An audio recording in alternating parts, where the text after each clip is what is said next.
Budget 2026-27 نوجوانوں کی سہولت کے لیے کس قسم کی تجاویز پیش کی گئی ہیں؟ وفاقی حکومت مالی سال 2026-27 کا بجٹ 12 جون کو پیش کرنے جا رہی ہے۔ اس موقع پر ملک کا سب سے بڑا طبقہ یعنی نوجوان بجٹ سے خاصی توقعات وابستہ کیے ہوئے ہے۔ نوجوانوں کی نظریں اس بات پر مرکوز ہیں کہ حکومت ان کی تعلیم، روزگار، ہنرمندی، کاروباری مواقع اور ڈیجیٹل سہولیات کے لیے کون سی نئی تجاویز اور مراحت متعارف کراتی ہیں۔ واضح رہے کہ حکومت کی جانب سے بجٹ میں نوجوانوں کی ترقی، روزگار، فنی تعلیم اور کاروباری سرگرمیوں کے فروغ کو اہم ترجیح قرار دیا ہے۔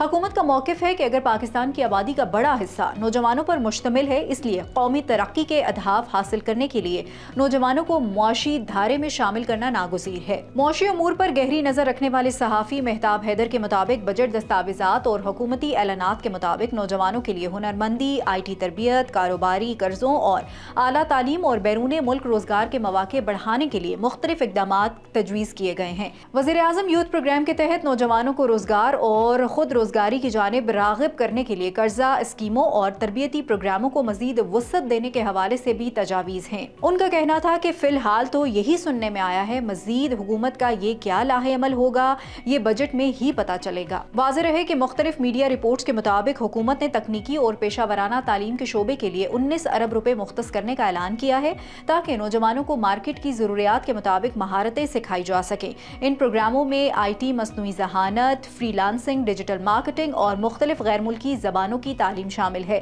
جس کا مقصد پاکستانی نوجوانوں کے لیے ملکی اور بین الاقوامی سطح پر روزگار کے مواقع پیدا کرنا ہے۔ معاشی ماہر راجہ کامران کے مطابق بجٹ میں نوجوانوں کے لیے کاروباری سرگرمیوں کو فروغ دینے پر بھی زور دیا گیا ہے۔ وزیر اعظم یوتھ پروگرام کے تحت آسان شرائط پر قرضوں کی فراہمی جاری رکھی جائے گی تاکہ نوجوان اپنے کاروبار شروع کر سکیں اور دوسروں کے لیے بھی روزگار کے مواقع پیدا کریں۔ حکومتی حکام کے مطابق نوجوانوں کو صرف ملازمت کے متلاشی نہیں بلکہ کاروبار کے ذریعے روزگار پیدا کرنے والے افراد بنانا مقصد ہے۔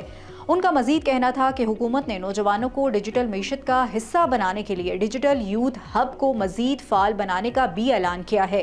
اس پلیٹ فارم پر لاکھوں نوجوان رجسٹرڈ ہیں جبکہ ہزاروں کمپنیاں بھی موجود ہیں جو نوجوانوں کو ملازمت، تربیت، انٹرنشپ اور کاروباری مواقع تک رسائی فراہم کرتی ہیں۔ راجہ کامران کے مطابق اعلیٰ تعلیم کے شعبے میں بھی بجٹ کے ذریعے نوجوانوں کو سہولت دینے کی کوشش کی گئی ہے۔ تعلیمی ترقیاتی منصوبے، ہائر ایجوکیشن اور مہارتوں کے فروغ کے لیے اربوں روپے مختص کیے گئے ہیں تاکہ نوجوان جدید تعلیم اور تحقیق کے مواقع سے فائدہ اٹھا سکیں۔ حکومت نے یہ بھی اعلان کیا ہے کہ مختلف ممالک میں پاکستانی افرادی قوت کے لیے نئے مواقع تلاش کیے جا رہے ہیں جبکہ نوجوانوں کو جاپانی، جرمن، عربی، فرانسیسی، کورین اور انگریزی زبانوں کی تربیت دے کر بیرون ملک روزگار کے لیے تیار کیا جائے گا۔ ماہرین کا کہنا ہے کہ اگر بجٹ میں اعلان کردہ منصوبوں پر مؤثر انداز میں عمل درآمد کیا گیا تو نوجوانوں میں بے روزگاری کی شرح کم ہو سکتی ہے، ملکی معیشت کو بھی مثبت نتائج حاصل ہوں گے۔ تاہم انہوں نے اس بات پر زور دیا ہے کہ صرف اعلانات کے بجائے عملی اقدامات اور شفاف نگرانی ضروری ہے تاکہ نوجوان حقیقی معنوں میں ان پروگراموں سے مستفید ہو سکیں۔ بجٹ 2026-27 میں نوجوانوں کے لیے ہنرمندی، آئی ٹی ٹریننگ، آسان قرضے، اسکالرشپس، ڈیجیٹل مواقع، اعلیٰ تعلیم اور بیرون ملک روزگار کے امکانات بڑھانے پر توجہ دی گئی ہے جسے حکومت نوجوانوں کے معاشی خود مختاری کی جانب ایک اہم قدم قرار دے رہی ہے۔ اب دیکھنا یہ ہے کہ آنے والا بجٹ نوجوانوں کی امیدوں پر کتنا پورا اترتا ہے اور ان کے روشن مستقبل کے لیے کیا عملی اقدامات سامنے لاتا ہے۔ اپڈیٹس کے لیے دیکھتے رہیے وی نیوز.pk۔